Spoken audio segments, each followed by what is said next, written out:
Innal hamdalillah nahmaduhu wa nasta'inuhu wa nastaghfiruh wa na'udzu billahi min shururi anfusina wa sayyiati a'malina may yahdihillahu fala mudilla lahu wa may yudlil fala hadiya lahu. Asyhadu an la ilaha illallah wa asyhadu anna Muhammadan abduhu wa rasuluh. Allahumma salli wa sallim ala hadan nabiyil karim Muhammad ibn Abdillah alladzi qad addal amanah wa nasakhal ummah wa tarakaha alal mahajjatil bayda lailuha kanahariha. Ittaqullaha kama qala jalla jalaluhu ya ayyuhalladzina amanu taqullaha haqqa tuqatih wa la tamutunna illa wa antum muslimun. Asbahna wa asbahal mulku lillah, asbahna ala fitratil Islam wa ala kalimatil ikhlas wa ala dini nabiyina Muhammadin sallallahu alaihi wasallam wa ala millati abina Ibrahim wa ma kana minal musyrikin. Alhamdulillah, bersyukur kepada Allah dan berbahagia. Nahnu fi baitin min buyutillah. Kita berada di rumah Allah, Baitullah al-Muhajirin. Ya Allah, terimalah amal ibadah kami. Ya Allah, jadikanlah kami hamba-hamba yang senantiasa mencintai masjid, mencintai ilmu, mencintai sunnah nabimu. Terimalah semua amal ibadah kami ya Allah. Amin ya rabbal alamin. Para jamaah yang dimuliakan oleh Allah, mengisi kekosongan narasumber yang biasanya hadir di tengah para jamaah sekalian. Sebetulnya agak dilema, ini temanya apa gitu kan, materinya apa, karena hampir sudah banyak yang menyampaikan materi kaitannya dengan persiapan Ramadan. Kemudian saya berpikir tidak mengapa diulangi. Al-Fatihah diulangi juga nggak bosan kan Pak ya? Ya. Harapannya sedikit banyak nanti kita mendapatkan ilmu, mendapatkan keberkahan dari ilmu yang kita bahas. Baik, saya sampaikan temanya adalah Ramadan hampir tiba, apa persiapan kita. Sekarang tanggal 27 Sya'ban, berarti tinggal 3 hari lagi kita masuk di bulan Ramadan bila Sya'ban digenapkan 30. Ramadan hampir tiba, apa persiapan kita? Yang jelas persiapannya adalah doa. Kita berdoa kepada Allah Subhanahu wa taala untuk diberi kesempatan menjumpai Ramadan.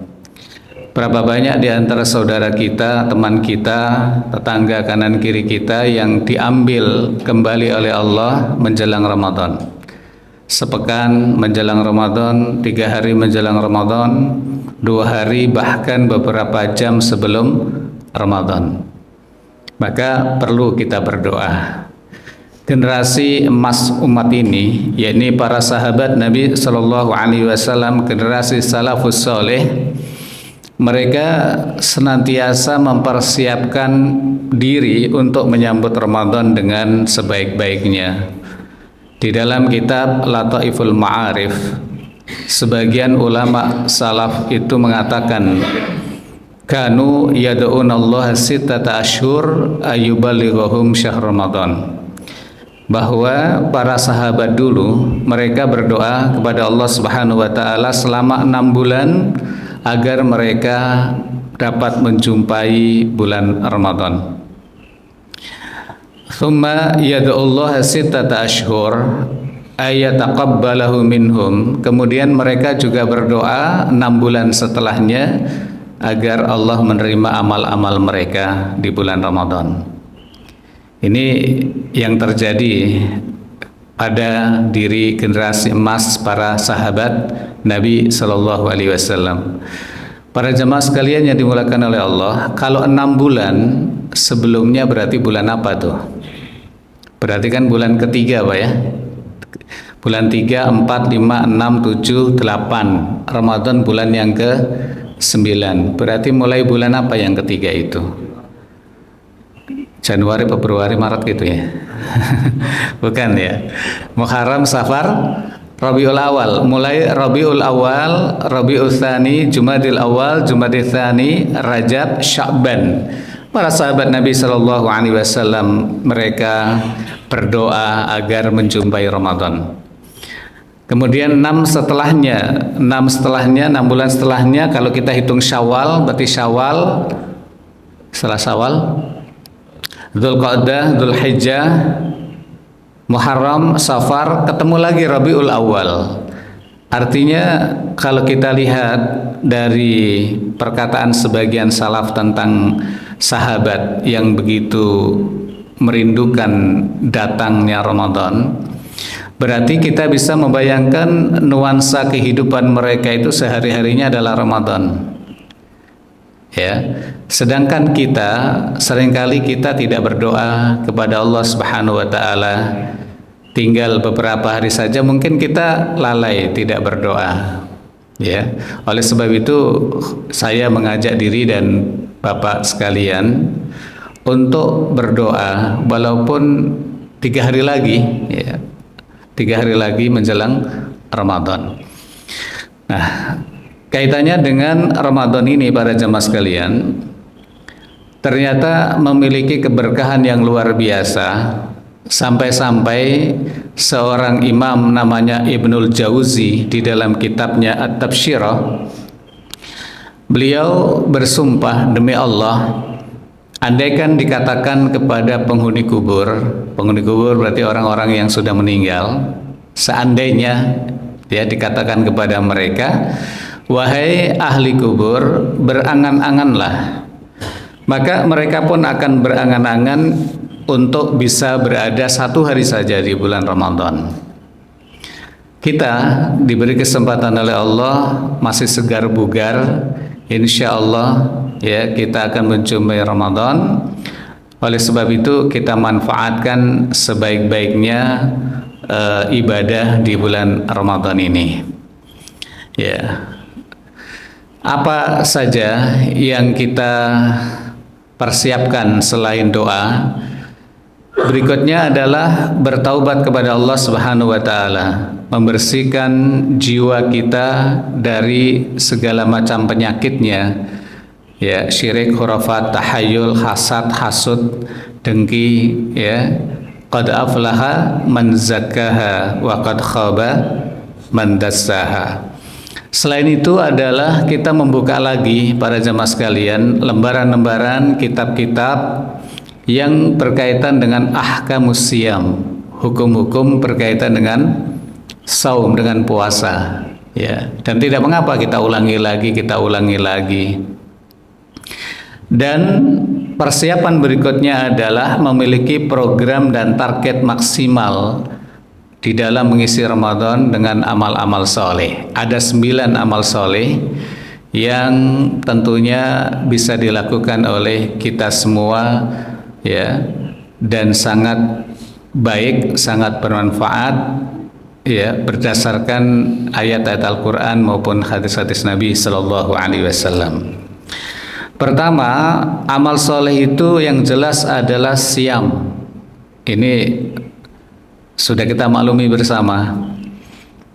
Allah Jalla Jalaluhu berfirman fi suratil Baqarah 183. Ayat ini dibaca setahun sekali, ya, menjelang Ramadan atau di saat Ramadan. Ya ayyuhalladzina amanu kutiba alaikumus siyam kama kutiba alal ladzina min qablikum la'allakum tattaqun. 89 kali Allah mengawali ayat-ayatnya dengan panggilan hai orang-orang yang beriman. Setelah itu pasti ada sesuatu yang sangat penting, sangat manfaat, perlu perhatian lebih. Wahai orang-orang yang beriman, telah diwajibkan bagi kalian siam. Ya, bahasa Al-Quran siam, bahasa hadis saum, bahasa Indonesia puasa, bahasa Jawa poso, bahasa Sunda saum, bahasa Inggris fasting. Bahasa apa lagi? Mau dikatakan dengan berbagai macam bahasa tidak masalah, ya. Karena ada yang mengatakan nggak boleh kita ngomong siam itu puasa katanya. Mau dikatakan menggunakan bahasa apapun, tetapi definisinya kan jelas, menahan diri dari makan, minum, ibadah suami istri, min tulu'il fajri ila ghurubi syams, dari terbitnya fajar sampai tenggelamnya matahari. Sebagaimana kewajiban itu Allah wajibkan kepada orang-orang sebelum kalian, yaitu ahlul kitab Yahudi dan Nasrani. Tujuannya agar bertakwa. Bedanya puasa kita dengan Nasrani itu atau dengan ahlul kitab itu makan sahur para jamaah sekalian. Mereka tidak makan sahur, sedangkan kita makan sahur. Tasaharu fa inna fis sahuri barokah. Makan sahurlah karena di dalam makanan sahur itu mengandung barokah. Tapi jarang orang yang donasi untuk makan sahur. Yang paling banyak itu donasi untuk buka puasa. Oh, itu kalau itu berbondong-bondong, kalau sahurnya cari sendiri gitu. Baik, ini jelas yang pertama saum atau siam. Yang kedua qiyam. Ya, qiyam Ramadan. Rasulullah Shallallahu alaihi wasallam bersabda, "Man qama ramadhana imanan wa ihtisaban, ghufira lahu ma taqaddama min dzambih." Barang siapa yang qama Ramadan, qiyam Ramadan, Al-Imam An-Nawawi menyebutkan qiyam Ramadan, qama Ramadan itu artinya salat tarawih. Jadi barang siapa yang salat tarawih imanan, didasari iman dan mengharap pahala Allah, maka diampuni dosanya yang telah lalu. Waktunya silahkan kita pilih habis salat Isya atau tengah malam atau akhir malam. Karena prinsipnya qiyamul Ramadan adalah qiyamul lail. Qiyamul Ramadan adalah qiyamul lail. Kaitannya dengan waktu ini para jamaah sekalian, di dalam surah Al-Muzammil Allah membagi malam itu 3 waktu. Ya. Ya ayyuhal muzammil qumil laila illa qalila nisfahu aw inqus minhu qalila aw zid alaihi warattilil qur'ana tartila. Wahai orang yang berselimut, maksudnya Nabi saat itu ya, bangunlah malam sekalipun sebentar, separuh malam. Separuh malam berarti malam kita bagi 2. Kita bagi 2, nah itu separuhnya para jamaah sekalian. Atau kurangi sedikit berarti sepertiga awal. Dibagi 3 kan, sepertiga awal, atau tambah atau ditambah separuh tambah lagi berarti sepertiga akhir. Warattilil Qur'ana tartila, dan bacalah Al-Quran secara tartil. Nah ini tentunya kita sayang kalau dilewatkan oleh kaum muslimin untuk qiyamu Ramadan. Jadi sudah 2 Pak ya. Pertama siam, yang kedua qiyam. Saya percepat saja ya, karena ini udah terbiasa. Amal soleh yang lainnya adalah umrah di bulan Ramadan. Rasulullah SAW menyebutkan bahwa umrah di bulan Ramadan menyamai pahala haji atau haji bersamanya, bersama Nabi, yaitu haji wada.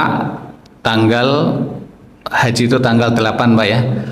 Mulainya tanggal 8, 9, 10, 11, 12, 13 Dzulhijjah pada tahun 10 Hijriah. Itu haji wada, haji yang diikuti oleh 124.000 sahabat Nabi Shallallahu alaihi wasallam. Nah, itu berarti pahalanya besar. Sementara kita ini tidak mungkin lagi haji bersama Nabi secara fisik, tetapi Nabi Shallallahu alaihi wasallam memberikan kabar gembira yang melaksanakan umrah di bulan Ramadan sama dengan pahalanya sama dengan haji atau haji bersama Nabi Shallallahu alaihi wasallam. Yang keempat, sayang kalau ditinggalkan, yaitu sholat isyraq. Sholat syuruk atau Isyraq ini berdasarkan hadis riwayat Al-Imam At-Tirmidzi, dan hadis ini dihasankan oleh Syekh Muhammad Nasiruddin Al-Albani. Nabi sallallahu alaihi wasallam bersabda, "Man shalal ghadata fi jama'atin thumma qa'ada yadhkurullaha azza wa jalla hatta tatlu asy-syams fa shalla fihi rak'ataini kanat lahu ka ajri hajjatin wa umratin tamatin tamah." Barang siapa yang salat subuh berjamaah seperti kita ini, kemudian ia tetap berzikir kepada Allah di tempatnya. Di tempatnya itu bisa jadi dia tidak bergeser, ya, tidak bergeser dari tempat sholatnya. Sementara kita ini sudah bergeser semua, Pak, ya. Ya. Jadi di tempatnya itu sebagian ulama memberikan penafsiran memang dia tidak bergeser dari tempat duduknya tadi, tempat sholatnya tadi. Sebagian mengatakan tidak bergeser itu maksudnya adalah dia tetap berada di masjid, nggak keluar-keluar gitu. Berzikir kepada Allah, zikir itu bisa jadi zikir ba'das shalah atau azkarus sabah, zikir-zikir pada waktu pagi, atau qiraatul Quran, atau mengikuti kajian seperti ini. Sampai kapan? Sampai matahari terbit. Ya, kemudian ia sholat 2 rakaat, maka ia memperoleh pahala haji dan umrah sempurna. Bin Bas, Syekh Abdullah bin Abdul Aziz bin Abdullah bin Bas, beliau menyebutkan ini adalah awal salat duha. Walaupun Ibnu Abbas menyebutkan ini adalah sholat isyraq atau syuruk, yang tentunya waktunya adalah terbit, kemudian kita tunggu matahari agak tinggi, ya, matahari agak tinggi sebentar, kemudian kita sholat 2 rakaat, minimal 2 rakaat gitulah. Kalau duha kan banyak, Pak. Nah, ini janji Nabi Shallallahu Alaihi Wasallam, orang itu memperoleh pahala haji dan umrah secara sempurna. Jadi sayang ditinggalkan. Nah, walaupun ia memperoleh pahala haji dan umrah, bukan berarti gugur kewajiban hajinya, ya, pulang-pulang sudah haji dari Masjid Al-Muhajirin gitu kan. Jadi tidak berkewajiban untuk haji. Tidak demikian.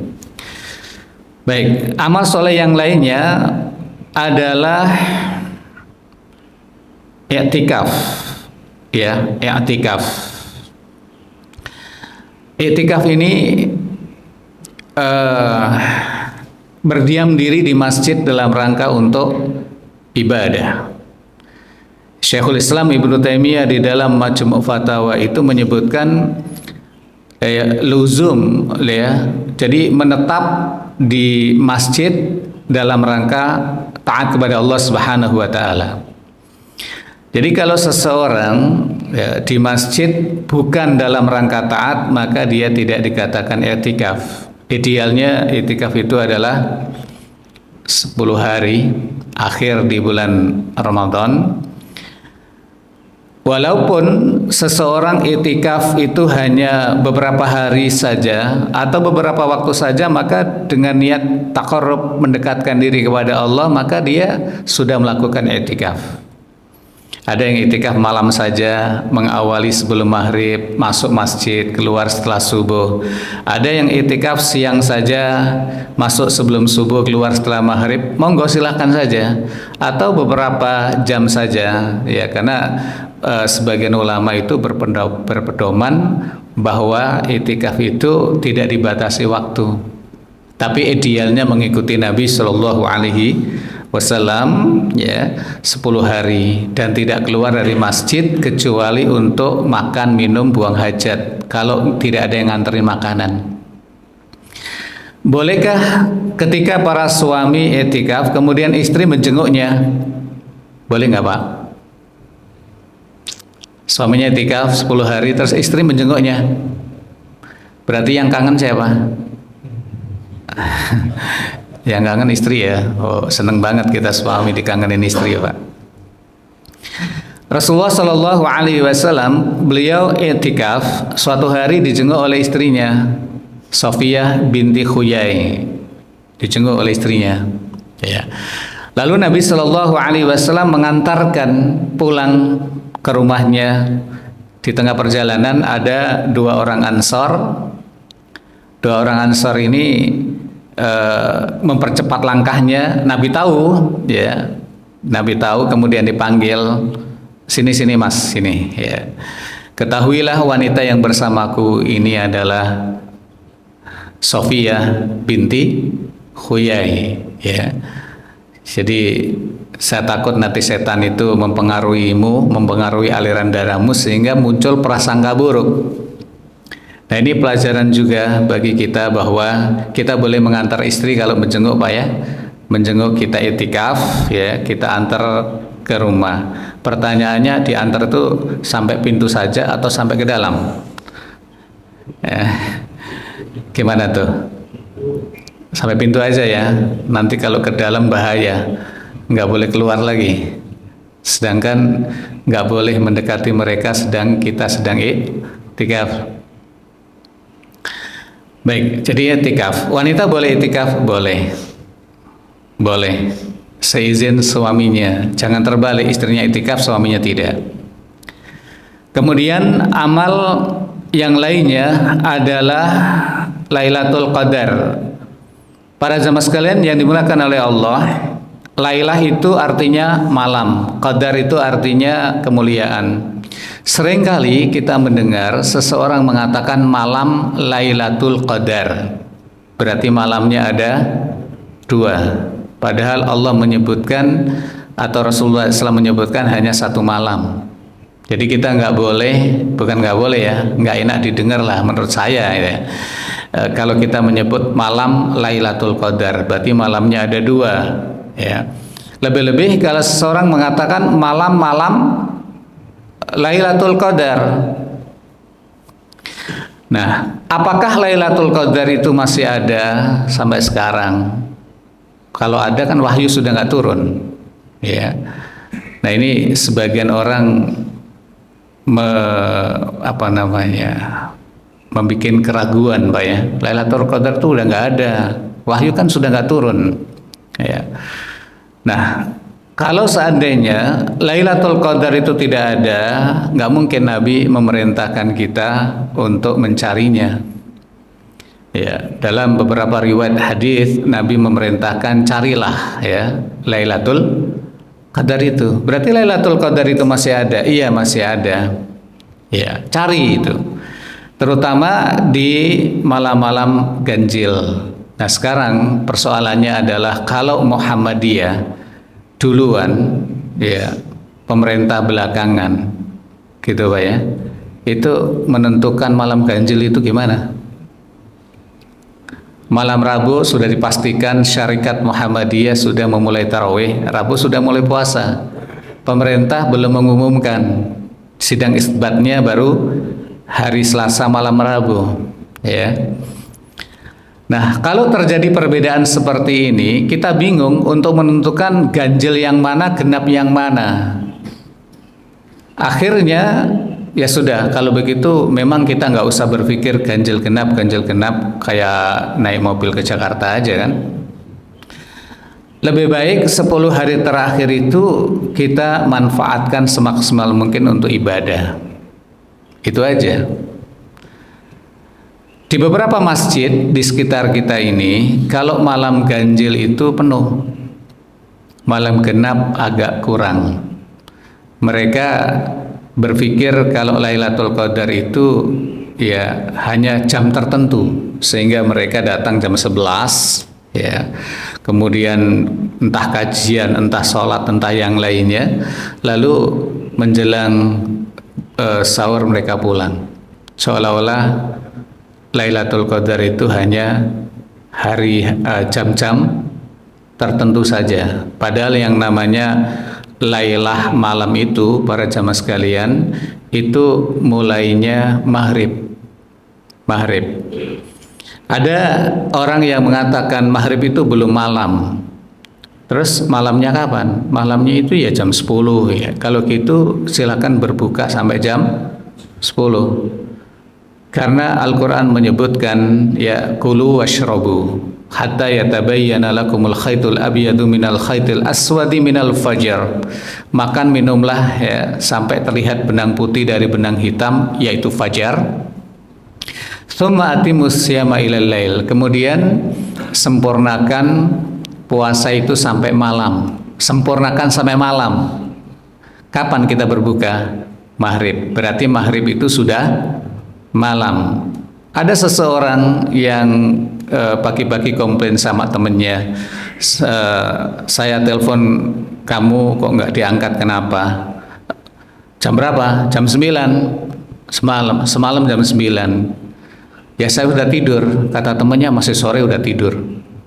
Padahal jam 9 gitu. Jadi malam itu adalah maghrib para jemaah sekalian. Sampai kapan? Sampai subuh. Sehingga yang disebut dengan Lailatul Qadar itu ya sejak maghrib sampai subuh. Waktunya panjang, iya panjang. Tetapi tidak semua orang memanfaatkan malam itu dengan ibadah kepada Allah Subhanahu wa Ta'ala. Nah, surat Al-Qadar, Allah Subhanahu wa Ta'ala berfirman, inna anzalnahu fi lailatil qadar wa ma adraka ma lailatul qadar, lailatul qadri khairum min alfi syahr, tanazzalul malaikatu warruhu fiha biizni rabbihim min kulli amr, salamun hiya hatta matla'il fajar. Sesungguhnya kami telah menurunkan Al-Quran pada malam Qadar. Bagaimana turunnya Al-Quran itu para jemaah sekalian? Kata Ibnu Abbas, kita tahu Ibnu Abbas ini sepupu Nabi, selisih umurnya 50 tahun. Rasulullah pernah berdoa kepada Allah, Allahumma faqihu fiddin wa 'allimut ta'wil. Ya Allah, faqihkan ya, dalamkan ilmu agamanya dan ajarkan ta'wil. Ta'wil tafsir. Maka pada zamannya ya Abdullah ibnu Abbas ini atau Ibnu Abbas ini dikenal dengan ahli tafsir. Ya, makanya ada tafsir Ibni Abbas, ada tafsir Ibnu Abbas. Setahu kita selama ini tafsir Ibnu Katsir, Pak ya. Tapi ada tafsir Ibnu Abbas. Nah, Ibnu Abbas mengomentari surat Al-Qadar ini, bagaimana Allah Subhanahu wa Ta'ala menurunkan Al-Quran. Kata beliau, anzalallahul Quran jumlatan wahidatan minal lauhil mahfud ila baitil izzah minas sama'id dunya. Ya, thumma nazala mufassalan bihasbil waqa'i fi 23 sanatan ala Rasulillah sallallahu alaihi wasallam. Jadi kata Ibnu Abbas, Allah menurunkan Al-Quran ini jumlatan wahidah. Jumlatan wahidah itu Bapak Ibu, para jemaah sekalian, langsung semuanya. Langsung semuanya berarti 30 juz ya. Semuanya diturunkan oleh Allah Subhanahu wa Ta'ala dari Lauhul Mahfud ke Baitul Izzah. Dari Lauhul Mahfud ke Baitul Izzah. Baitul Izzah itu di mana? Baitul Izzah itu minas sama'id dunia, berada di langit dunia. Langit ada 7, 1, 2, 3, 4, 5, 6, 7 langit dunia. Seperti langit yang kita lihat hari ini. Hanya langit yang dunia inilah para jemaah sekalian ya, yang ada bintang-bintangnya, ada tata suryanya. Di langit yang kedua, ketiga, keempat nggak ada berarti kan. Yang ada itu hanya langit yang terlihat ini. Jadi dari Lauhul Mahfud ke Baitul Izzah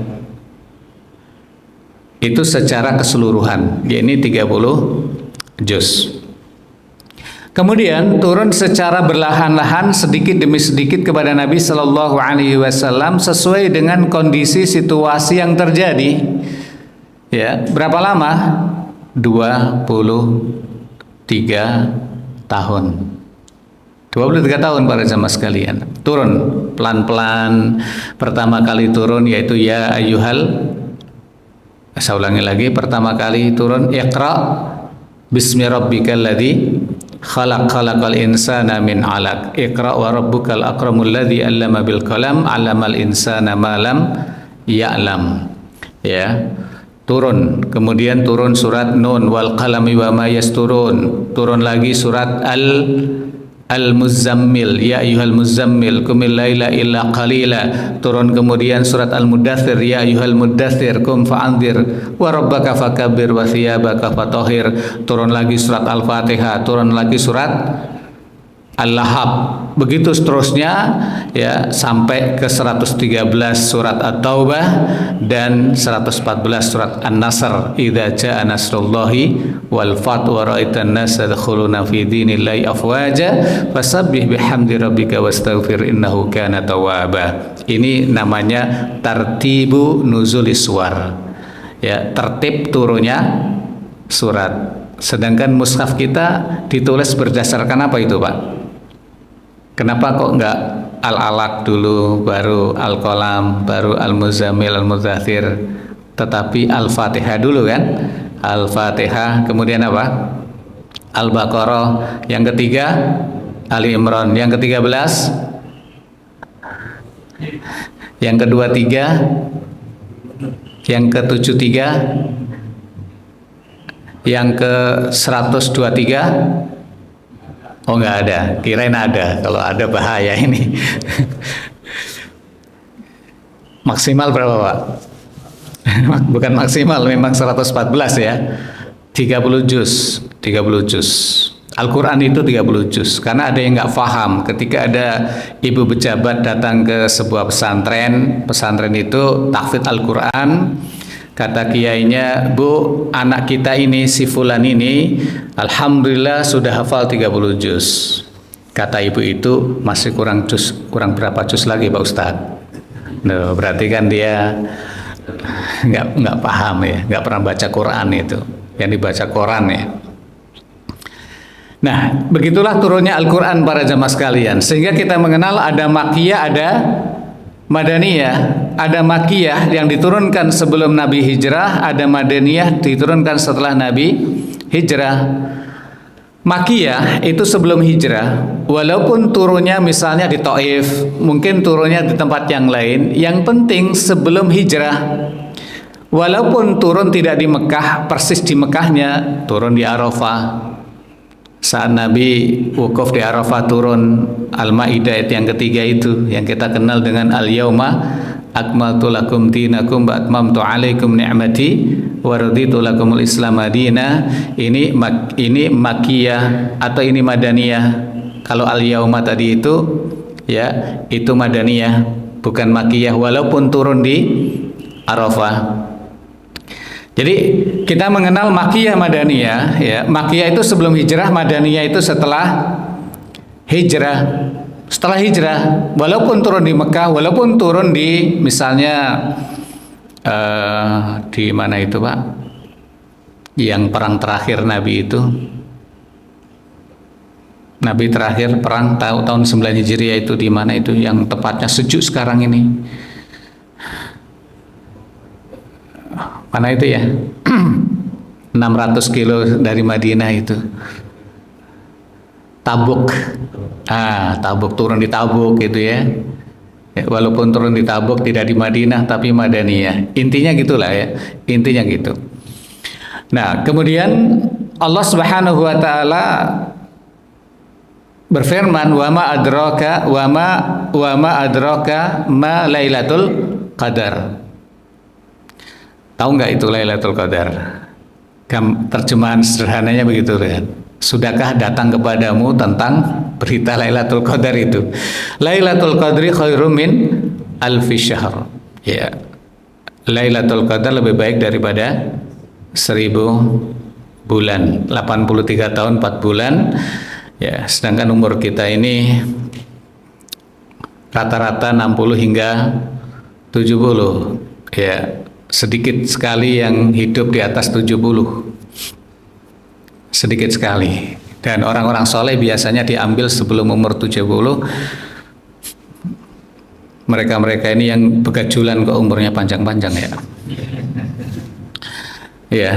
Jadi tanazzalul malaikatu warruhu fiha. Malaikat-malaikat turun, malaikat Jibril juga turun. Ini penghargaan, kemuliaan yang luar biasa. Ya, luar biasa. Ya. Jadi Al-Quran itu kitab yang terbaik, diturunkan di malam yang terbaik, di bulan yang terbaik, di Rasul yang terbaik, pada Rasul yang terbaik, dan di tanah yang terbaik. Sehingga siapapun yang ingin menjadi yang terbaik, hendaklah dia banyak membaca Al-Quran. Ya, baik. Tanazzalul malaikatu warruhu fiha bi'idzni rabbihim min kulli amr salamun hiya hatta matla'il fajar, sampai terbitnya fajar.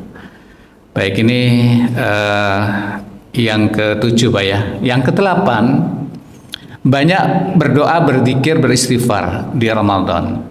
Kapan waktunya doa yang terbaik? Yang terbaik itu adalah menjelang berbuka puasa. Kemudian istighfar yang terbaik itu waktu sahur, ya.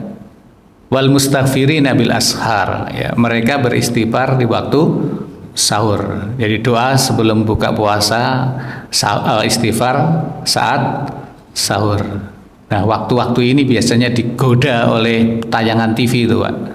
Ya, oleh tayangan TV kan, menjelang buka, menjelang sahur itu digoda oleh tayangan-tayangan TV dengan hiburan, dengan macam-macam itu. Padahal di situ banyak doa, banyak istighfar. Nah, yang terakhir ini yang saya ingin sedikit agak menekankan, Pak ya. Yang terakhir ini adalah tilawatul Quran. Tilawatul Quran. Nah, bila tahun-tahun yang terdahulu kita belum berhasil mengkhatamkan Al-Quran, apakah tahun ini akan berulang? Ini sebuah muhasabah ya buat kita semua. Paling tidak masing-masing kita memiliki program dan target menghatamkan juz 30. Juz 30 apa 30 juz, Pak? Ya maunya gimana, silakan aja. Ya kalau juz 30 Masya Allah ya, alangkah mahalnya waktu yang bersangkutan gitu ya. Sampai baca Quran aja nggak ada waktu gitu. Jadi masing-masing kita ini memiliki program para jamaah sekalian untuk menghatamkan Al-Quran. Nah, kalau kita baca, keutamaan baca Al-Quran ini ya, bersumber dari ya, ayat Al-Quran maupun hadis Nabi Shallallahu Alaihi Wasallam itu memiliki nilai yang baik dan luar biasa. Misalnya kita baca dalam surat Fatir ayat 29, Allah Jalla Jalaluhu berfirman, innalladzina yatluna kitaballah wa aqamus shalah wa anfaqu mimma razaqnahum sirran wa alaniyah yarjuna tijaratan lan tabur. Sesungguhnya orang-orang yang membaca kitab Allah, Allah menggunakan kalimat yatluna, yang kemudian istilah kita tilawah. Yang kedua, orang-orang yang menegakkan salat. Yang ketiga, orang-orang yang menginfakkan sebagian rizki yang telah kami berikan kepada mereka, baik sembunyi-sembunyi maupun terang-terangan. Infaknya itu sembunyi-sembunyi atau terang-terangan. Apa yang mereka harapkan? Yarjuna tijaratan lan tabur. Mereka mengharapkan satu perniagaan yang tidak akan rugi.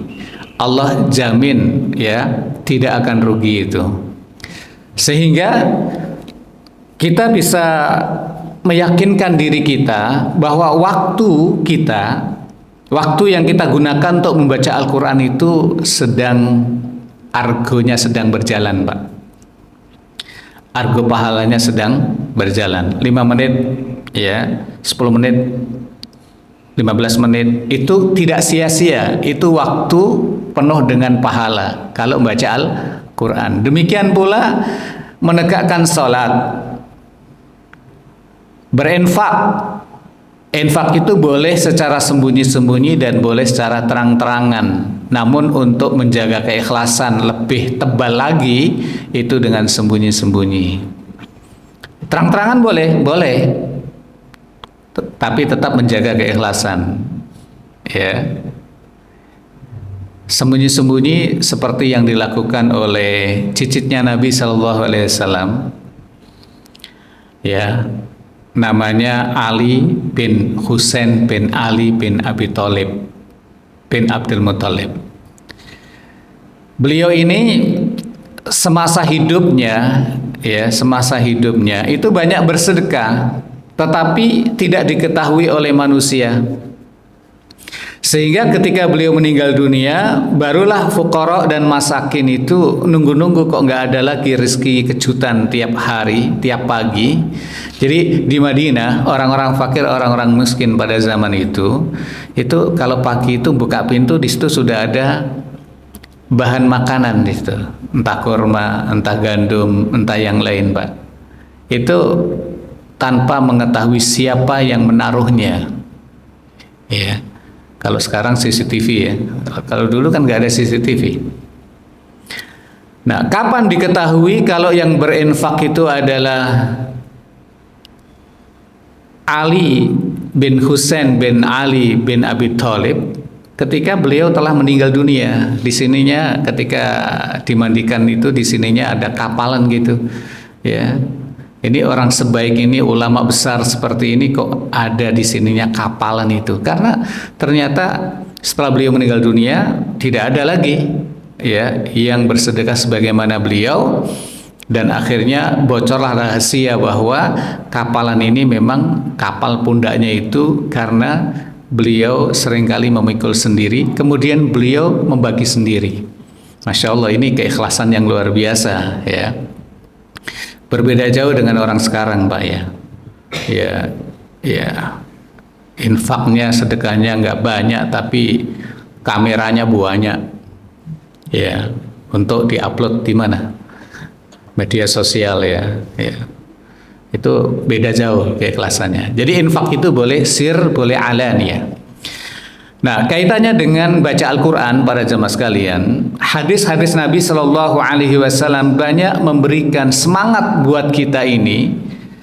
Misalnya hadis Nabi Shallallahu Alaihi Wasallam menyebutkan khairukum man ta'allamal Quran wa 'allamah. Ini hadis masyhur di kalangan kita, tapi bukan masyhur dalam istilah mustalahul hadis ya. Jadi orang yang terbaik di antara kalian adalah orang yang belajar mengajarkan Al-Quran. Masya Allah, ini nilainya luar biasa. Hadis yang berikutnya, al-mahiru bil Quran ma'asafaratil kiramil bararah. Orang yang pandai membaca Al-Quran, pandai, bagus bacaannya, benar, dan mengamalkan isinya, nanti ya, rombongan di akhirat nanti itu rombongannya bersama malaikat-malaikat. Jadi rombongannya bukan manusia lagi, rombongannya adalah malaikat-malaikat. Ya. Rombongan di dunia dengan R1 aja bangganya luar biasa, selfie sono, selfie sini kan, Pak. Ini rombongannya bukan dengan Prabowo atau Jokowi atau yang tidak, tetapi rombongannya adalah malaikat-malaikat. Lalu bagaimana dengan orang yang terbata-bata, kurang mahir? Nabi Shallallahu Alaihi Wasallam mengatakan, "Walladzi yaqra'ul Qur'an wa yata'ta'u fihi wa huwa 'alaihi syaqqun lahu ajran." Orang yang terbata-bata membaca ya, sedangkan dia terus belajar, maka dia memperoleh 2 pahala. Hadis yang lain menyebutkan, masalul mu'minil ladzi yaqra'ul Qur'an kamatsali utrujah rihuha thayyib wa ta'muha thayyib. Perumpamaan orang mukmin yang baca Al-Qur'an seperti buah utrujah. Buah utrujah para jamaah sekalian. Buah utrujah itu kriterianya menurut Nabi rihuha thayyib wa ta'muha thayyib. Harum semerbak wanginya dan lezat rasanya. Ini buah utrujah. Ya, sekilas kayak lemon gitu. Sekilas, Pak ya. Tetapi utrujah itu tidak tumbuh di Indonesia, tetapi tumbuh di Timur Tengah lah begitu. Jadi harum dan lezat. Kalau di kita ini buah apa? Buah apa, Pak? Duren. Pagi-pagi sudah berpikir duren nih. Kalau kita mungkin duren, Pak ya. Kalau seandainya zaman Nabi ada duren, mungkin ya seperti duren gitu untuk orang Indonesia. Nah, kemudian wa matsalul mu'minil ladzi la yaqra'ul Qur'an, perumpamaan orang mukmin yang tidak membaca Al-Qur'an Kama salit tamroh, seperti kurma, la rihalaha wa ta'muha khulwun. Tidak ada aromanya, ya, tetapi manis rasanya. Gak baca Quran, Pak. Kok bisa ya orang mukmin gak baca Quran? Mungkin dia gak belajar, mungkin dia sibuk dengan kesibukannya, sehingga dia berhujjah di hadapan Allah, ya Allah, aku gak punya waktu untuk baca Quran. Oh, hebat, Pak, ya. Hebat ini, berarti orang hujjah di hadapan Allah nggak ada waktu untuk baca Al-Quran. Tapi masih lumayan, seperti kurma, nggak ada aromanya tapi lezat rasanya. Kemudian yang ketiga, kata Nabi Sallallahu Alaihi Wasallam, perumpamaan orang munafik yang baca Quran. Dia munafik tapi baca Quran, itu seperti roihana, pohon yang daunnya itu kalau dicium itu wangi, tapi kalau digigit pahit. Itu munafik. Wangi semerbak tapi pahit, Pak. Karena orang munafik itu suka pencitraan gitu kan. Nah, sehingga kelihatannya harum padahal dalamnya pahit. Orang munafik yang tidak baca Al-Quran seperti handolah, nggak ada baunya atau baunya nggak enak sebetulnya, kemudian pahit rasanya.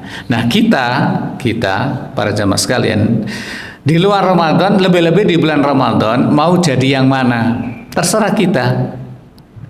Mau jadi utrujah, berarti punya target untuk banyak membaca Al-Quran di bulan Ramadan khususnya. Karena di bulan Ramadan, ya, banyak di antara kita ini yang semakin meningkat bacaan Qurannya.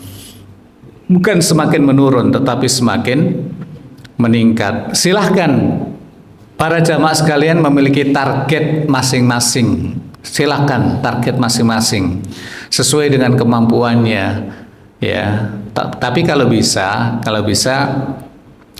sebulan itu khatam. Sebulan itu khatam. Apalagi sekarang ini dengan perkembangan teknologi. Kita membaca Al-Quran, ya, bisa melalui aplikasi kan, Pak. Di handphone kita ini rata-rata ada aplikasi. Aplikasi apa? Quran kan. Ada mushaf. Kalau mushaf kan sering kali jarang kita bawa lagi itu. Ya. Kira-kira baca Quran melalui mushaf dengan baca Quran melalui aplikasi handphone itu, Pak, pahalanya sama atau tidak? Gimana jawabannya? Pahalanya sama atau tidak? Maunya gimana? Maunya sama ya? Ya sama lah. Kenapa tidak sama? Di mushaf Al-Quran kita juga membaca ya ayyuhalladzina amanu la tuqaddimu baina yadayillahi wa rasulih. Melalui aplikasi Android juga ya ayyuhalladzina amanu la tuqaddimu baina yadayillahi wa rasulih. Sama kan yang kita baca, berarti pahalanya sama. Hanya saja memperlakukan dua ini antara mushaf dengan handphone ini berbeda. Kalau handphone kita lempar-lempar nggak ada masalah. Tapi kalau mushaf jangan sekali-kali melempar sembarangan, itu bisa menjadi murtad itu, Pak. Nah, lebih-lebih kalau para jamaah sekalian ini mau membaca Al-Quran di masjid, ini yang saya tekankan ini, ya. Lebih-lebih ya meluangkan waktu, dan memang harus diluangkan waktunya. Membaca Al-Quran itu banyak di masjid. Di rumah silakan baca, karena pentingnya baca Al-Quran di rumah itu setan-setan akan hilang, akan kabur kan. Ya, setan akan lari dari rumah yang di dalamnya dibacakan surat Al-Baqarah gitu. Tetapi di masjid ini memiliki nilai lebih. Berdasarkan hadis Nabi Shallallahu Alaihi Wasallam yang diriwayatkan oleh Imam Muslim, suatu hari Nabi Shallallahu Alaihi Wasallam itu mendatangi ahlu sufah.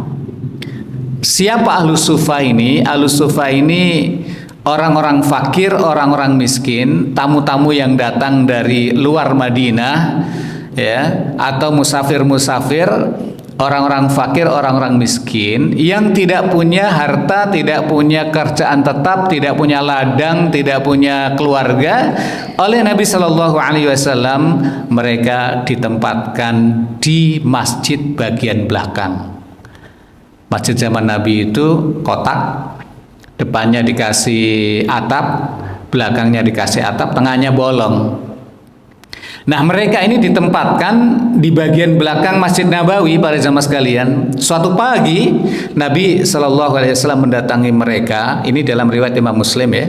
Lalu Nabi Shallallahu Alaihi Wasallam mengatakan kepada mereka, "Hei sahabat-sahabat," gitu ya, "sukakah di antara kalian pagi-pagi seperti ini berangkat menuju ke pasar Budhan dan Akik?" Dua pasar yang disebutkan Nabi, pasar Budhan dan pasar Akik. Ini pasar khusus transaksi onta mahal. Kalau sekarang showroom mobil mewah lah begitu. Nah, lalu dia kembali, entah kembali ke masjid ini atau kembali ke rumahnya, membawa 2 ekor onta yang punuknya itu besar. Memang onta mahal, Pak. Kan zaman Nabi disebut ada namanya onta merah gitu ya, mahal itu harganya. Nah, suka enggak salah satu di antara kalian setiap pagi seperti itu? Ini orang miskin, mohon maaf, ini orang miskin, orang fakir, ya, diajak oleh Nabi Shallallahu Alaihi Wasallam untuk sedikit meluangkan pikirannya kalau mendapatkan 2 ekor onta dari 2 pasar tersebut itu senang atau enggak gitu. Jawabannya kata mereka, ya tentu senang ya Rasulullah. Senang lah Pak ya. Ya senang lah dapat onta yang mahal gitu. Nah ketika mereka sudah terbayang onta begitu, Nabi SAW kemudian mengajak mereka untuk hadir di masjid. Ya, dalam sabdanya Nabi SAW mengatakan, afala yahdu ahadukum ilal masjid, ya, fayata'allam au yaqra hayataini min kitabillahi azza wa jalla khairul lahu min naqatain wa thalathun khairum min thalath wa arba'un khairum min arba' wa min a'dadihinna minal ibil. Kenapa salah satu di antara kalian, maksudnya jangan ke pasar deh, ke masjid saja. Ke masjid aja, untuk apa? Untuk mempelajari atau membaca. Nah, dalam redaksi hadis ini mempelajari atau membaca. Yang namanya mempelajari itu ya misalnya kajian tafsir gitu Pak ya, kajian tafsirul Quran. Atau membaca, ya, membaca Al-Quran, 2 ayat dari Al-Quran, 2 ayat dari kitab Allah Subhanahu wa taala, itu lebih baik bagi orang tersebut daripada memperoleh 2 ekor onta. 3 ayat yang ia pelajari, 3 ayat yang ia baca di dalam masjid itu lebih baik baginya daripada ia memperoleh 3 ekor onta. 4 ayat yang ia pelajari, yang ia baca di dalam masjid itu lebih baik baginya daripada memperoleh 4 ekor onta. Begitu seterusnya kata Nabi. Nah kalau yang dibaca 100 ayat berarti lebih baik baginya daripada ia memperoleh 100 ekor onta. Para jamaah sekalian yang dimuliakan oleh Allah, ngomong-ngomong soal onta, ngomong-ngomong ini Pak ya, namanya ngomong-ngomong ya soal onta. Onta zaman itu kan alat transportasi. Ada yang murah, ada yang sedang, ada yang mahal. Tentunya ini adalah onta-onta mahal. Ya, berapa harga onta mahal? Tahun 2018 ada berita bahwa di Jazirah Arab itu ada perlombaan kecantikan onta. Dan itu udah kayaknya tradisi itu, entah tiap tahun, entah 2 tahun sekali, pokoknya ada tradisi perlombaan kecantikan onta. Kriterianya cantik onta itu gimana ya? Ya kita nggak tahu lah ya Pak ya. Pokoknya kecantikan onta lah begitu. Nah yang menang namanya, onta itu ada namanya Khuzama. 2018 Khuzama. Setelah Khuzamah ini memenangkan kontes kecantikan onta itu, dia ditawar, ya dibeli itu dengan harga 10 juta US dollar atau 30 juta US dollar saat itu Pak ya, tapi nggak dilepas oleh yang punya. Kurs saat itu ya 30 juta real Saudi atau 10 US dollar itu 108 miliar. Seekor onta harganya 108 miliar. Akhirnya Khuzamah ini melahirkan, anaknya mati dan dia mati juga. Berarti yang punya kehilangan uang banyak Pak ya. Nah, ya memang kontes kecantikan di Saudi itu harga piala hadiahnya juga besar, hampir 850 miliar gitulah. Makanya pesertanya itu ribuan Mbak, ribuan. Ada yang lolos seleksi, ada yang tidak lolos seleksi. Pernah ada yang nggak lolos seleksi itu karena ketahuan disuntik botok, itu. Ya disuntik botok itu ada 12 ekor onta itu, misalnya hidungnya kurang bangit, suntik, ini suntik. Ada juga yang operasi plastik menghabiskan 2,5 miliar. Dokter hewannya itu Pak, untung besar tuh 2,5 miliar. Ketahuan di Emilia itu? Seperti itu ya, pernah begitu Pak. Jadi kecantikan onta. Ya kita nggak tahu cantiknya onta itu gimana kan Pak. Nah, harganya 108 miliar Pak. Kalau kita kembalikan kepada hadis Nabi Shallallahu Alaihi Wasallam, 2 ayat yang kita kaji di dalam masjid atau kita baca di dalam masjid lebih baik bagi kita daripada memperoleh 2 ekor onta. Berarti berapa miliar? 216 ya, 216 miliar. Itu kata Nabi Pak. Kemudian 3 ayat lebih baik bagi kita daripada kita mendapatkan 3 ekor onta, kali lagi 4 ayat kali lagi, dan seterusnya. Ya, ini nilainya luar biasa itu. Jadi silahkan baca Al-Quran di rumah, memiliki program dan target masing-masing, lebih-lebih kalau di masjid, gitu. Oleh sebab itu, setelah sholat wajib itu Pak, ya duduklah sebentar gitu ya, untuk membaca Al-Quran tuh, kan lumayan 2 ekor onta.